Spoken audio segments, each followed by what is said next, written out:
Welcome everyone, this is AndresRestart. I am joined by my good friend Nate from Nintendo Prime. How you doing, buddy? I'm here. You are here. And so, as you may be able to tell from the title of the video, this is going to be a new series where it's hopefully it'll be called Heated Debate. And the idea behind it is that, I bring on a content creator friend, right? Nate, for this first episode here. And we talk about something we disagree on. And, typically when we have our podcasts or discussions, we're very courteous, respectful, restrained. And for this little series, I kind of want it to be a little bit more fun, right? A little bit less restrained. So the moment I hit the timer, because it's going to be a 15-minute timer, Nate and I are we're going to talk about it. There'll be moments will be calm, and there'll be moments where it may not be calm. And that's just what it's going to be. It's for fun.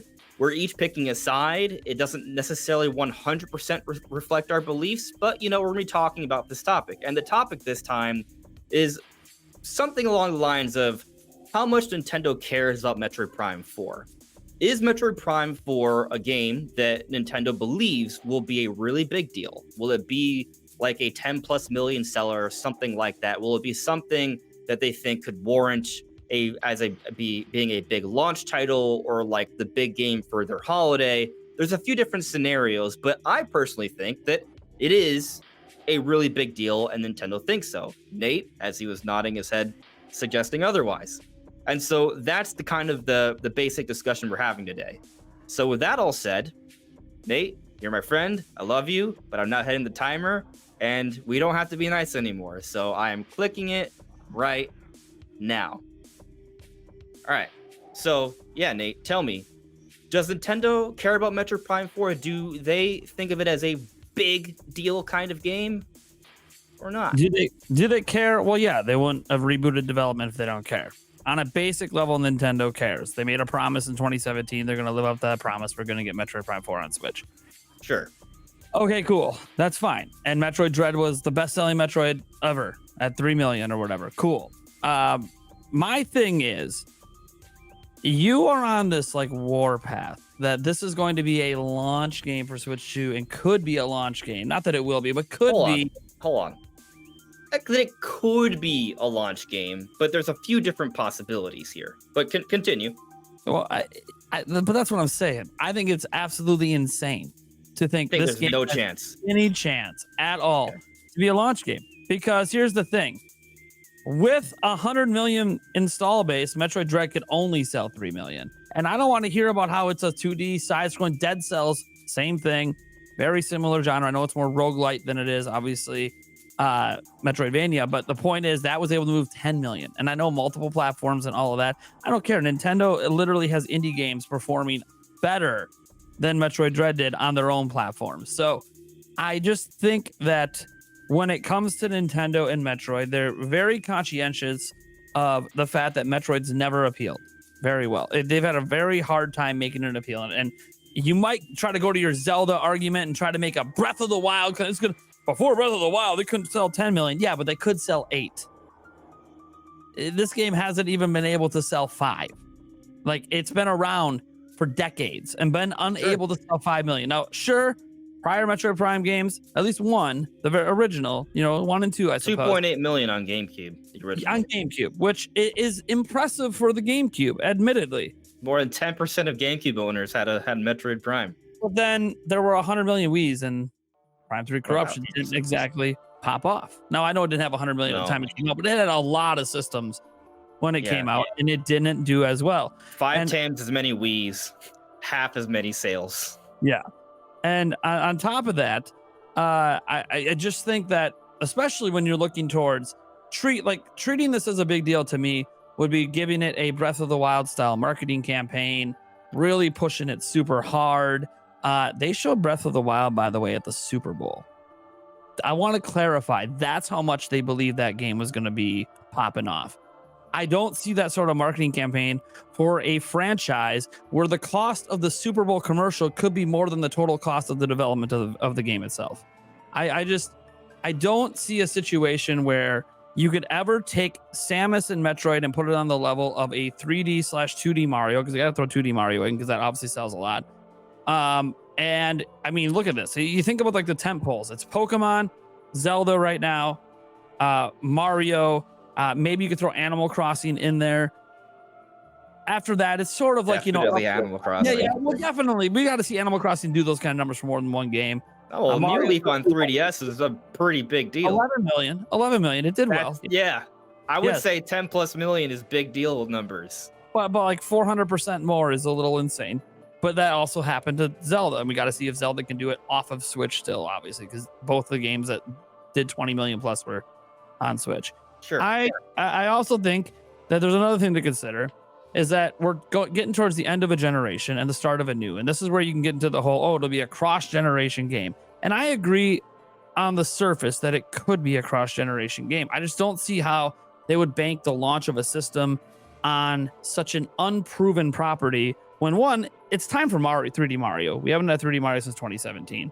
And two, we haven't had Metroid Prime since 2007, but all right. Metroid's never been a system seller. No, I agree. I can't think of one time. Well, okay, actually, no, I disagree a little bit. Because Nintendo did launch Metroid Dread to launch the Switch OLED, right? And also, Metroid Prime First Hunt was a pack-in title for the Nintendo DS back in holiday 2004. So there are some examples of Metroid being used as a launch title for Nintendo hardware. Sure. And again, I don't think the hardware sold because of those games. Yeah, I mean, listen, first off, I'm not trying to argue that Metroid Prime 4 is going to be a 30 plus million seller. But I do think Metroid Prime 4 is going to be the best-selling game in the entire series, and by a significant margin. And when I say significant margin, I don't think 4 million. Like, I think this thing has to eclipse 5 or 6. And to be honest with you, I think 10 is something that if they don't hit 10, in my eyes, I think it would be a little bit of a disappointment, considering how long it's been in development for. They've been working on this game since 2017. They had to scrap the project, start again. They announced it early 2019. We're here talking about this 2024. People have had kids since then. They've started families. People have had entire careers and then started new careers. Like, it's been an extremely long time. And the entire time, there's been a payroll for this game.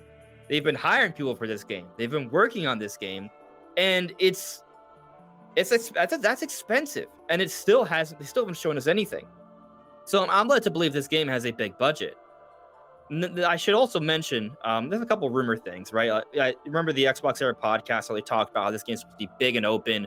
It reminded them of Halo Infinite, and we're not saying it's open world. They weren't saying it was necessarily open world, but it kind of gave them kind of that impression from what they apparently had seen, and that suggests some really big, ambitious things, right?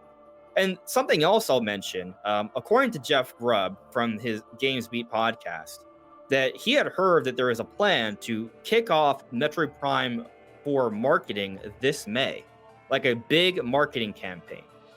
That's kind of been the suggestions by those people. Now, what is big, right? There's obviously a different room from that. But I want to go back to something else. Looking at our timer here, we're still good.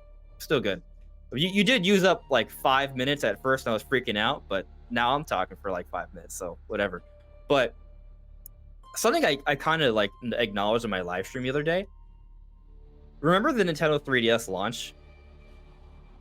Did you play Steel Diver? I did. Yes. You did play Steel Diver. There was nothing else to play. That was Nintendo's launch title for the Nintendo 3DS. Space Raiders, I suppose, the pack-in. Yeah, it was a pack-in game. Right, and it could be a combination. The same way how I brought up, Metroid Prime First Hunt, that was a part of the launch lineup for Nintendo DS, but they also had Super Mario 64 DS. Yeah. So, my thinking is that Prime 4, even if it's not a launch title for Switch 2, I could see it being launch window, assuming, Prime 4 isn't like the big holiday title this year. But anyways, I bring up the Steel Diver thing because if Nintendo could do Steel Diver as a launch title, the Metroid Prime 4 is certainly a bigger deal than Steel Diver. You agree to that at least, right? Well, sure. Okay. Right. Steel Diver was a failed launch title. We're talking about something that didn't work. Yes. And so what would be Metroid Prime 4? I don't think Metroid Prime 4 would make Switch 2 successful. No, not alone. It would just be a piece to the puzzle. Wouldn't be the overall thing. Yeah, You know? well, like one thing I look obviously, you brought up, oh, it might not be a launch game, and that's fine, because you need the launch game to, at least the way Nintendo's traditionally viewed it, is that you need that killer launch game that I have to have this system day one for. Metroid Prime 4 probably won't ever be that, just for the simple fact that you can get it on Switch. See, Breath of the Wild was unique in that people didn't really own Wii U. So even though there were Wii U owners that just played it there, it wasn't a big enough audience for Nintendo to even care. This time around, there's a massive audience on Switch. So like, I don't think it's gonna be as big a deal for Switch 2 per se at launch. I agree with that though. That makes sense from that perspective. Yeah, like Breath of the Wild was a really good launch title because not a lot of people had a Wii U. And even for people who had Wii U's like you or me, we were already tired of our Wii U's. We were ready to just get it on Switch. I already traded that thing in for a job. But on the flip side, I think you can make a somewhat similar argument to Metroid Prime 4. Not in the sense of, oh, no one has a Switch. Obviously, everyone has a Switch. But there is a growing number of people that are ready to move on from their Switch. And if there is a cross-gen Metroid Prime 4 version, like that would obviously look and run better. So people would prefer to play there first. But, again, that is just a possibility. The main point here is, does Nintendo consider Metroid Prime 4 to be a big deal, to warrant possibly being a cross-gen title, to be a part of the launch window, or to be a big pivotal piece to their holiday, even regardless of what a Switch 2, right? Let's just assume Switch 2 is not happening at all anytime soon. Like, I think that Nintendo does consider this because they've been paying for this game for so many years. We've heard really good things from the Xbox Era podcast. From what Jeff Grubb is saying, there is supposed to be a big marketing campaign here. We look at how they did handle Metroid Dread. 3 million is a big deal for a game like that. And we go back to 2021. The way they pushed Metroid Dread, it was like the biggest showcase during that time in terms of like screen time. There was 2 different Treehouse events. They had a developer diary with Yoshio Sakamoto, and then obviously there was Dread. And then later that year, they launched Metroid Dread with Switch OLED. Like, they were pushing Dread. They were marketing it a lot. They were trying to push Metroid Dread. And so I want to go back to something else here. Because you mentioned how, yeah, Nintendo has Mario, Nintendo has Zelda, Nintendo has Pokemon, Nintendo has Animal Crossing, right? These are big selling franchises. But the perspective should be, they should be finding a way to have other bigger franchises. They want their franchises to grow, right? It's not about just having the same numbers every year. Companies are trying to grow. And we've seen on Switch different franchises reach new highs. Metroid Dread is a new high for the Metroid series. Kirby's Forgotten Land is a new high for that. Going back to Animal Crossing, that's a new high. Like, a lot of Nintendo franchises have new highs on the Switch. And with Metroid Prime 4, especially considering how expensive it is, and from what we've heard of how ambitious the game is, I have to think that Nintendo is probably going to be pushing this game to a significant degree, and it is going to be a significant part of whatever window of time they do release this game. Is going to be a big part to their marketing campaign during that period of time. Be it this holiday, be it early next year for Switch 2, it is going to be a really big deal. And I think people are sleeping on it, which is understandable because they haven't even seen the game. But once they see the game, I am of the frame of mind, and this is where I think you'll disagree, because I know to some point you will agree with what I've said here, but I do kind of think that when we see this game, it's going to have something like a Breath of the Wild moment. And no, that's not me saying that it's going to be a 30 million seller. We have no idea how well this game is going to sell. But what I am saying is, once Nintendo shows this game, it's going to be something that is going to spark a lot of conversation, a lot of excitement. It's going to evolve the series. It's going to bring it to new heights. It's going to bring in a far larger audience. And it's going to be considered a pretty big deal game from Nintendo. Now, how do you quantify that? Does it mean a 10 million seller, an 8 million seller, a 20 million seller, a 5 million seller? That's hard to say. But what I do feel confident saying is that Metroid Prime 4 is going to completely blow out of the water any prior precedent from a sales perspective for Metroid games. So I agree on principle that Metroid Prime 4 may be the new bearer standard for like the most Metroid games ever sold. I just think that the way you talk about this game, even now, is like it's going to be a Breath of the Wild level game. And I know you're being like, oh, I don't know that it'll sell 10, 20, 30 million. No, you don't. But you're acting like it's going to. From a critical acclaim perspective, I am convinced it will I'm be. not worried about critical acclaim. There are plenty of games. It's going to be critically acclaimed. Fans are going to rave about They it. always are. Critics are going to rave about it. I mean, look what they did with Metroid Prime Remaster. Critical acclaim, fans praising the hell out of it. Couldn't even sell 2 million copies.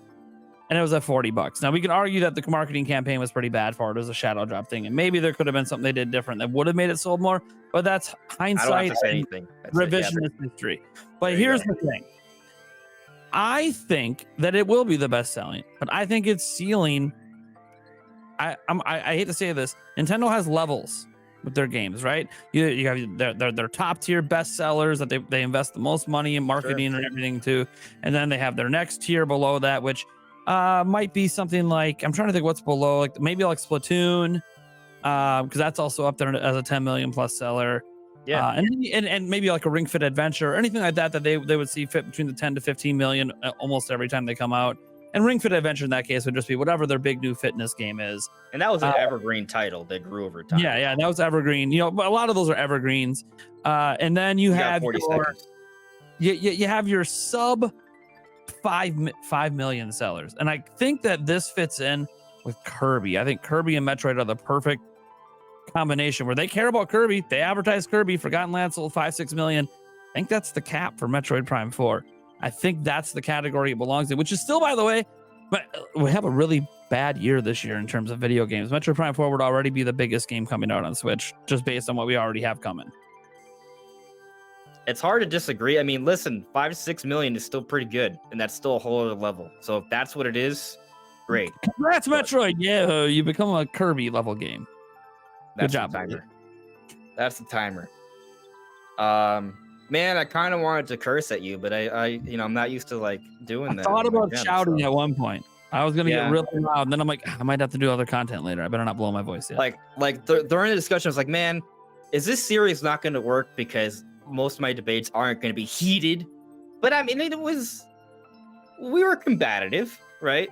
Did that warrant a heated debate, or is that not heated enough? You know what, Nate? To make sure this is a heated debate, I think you're a Metroid hater. No, I think you're a Metroid hater. No, you. That's right.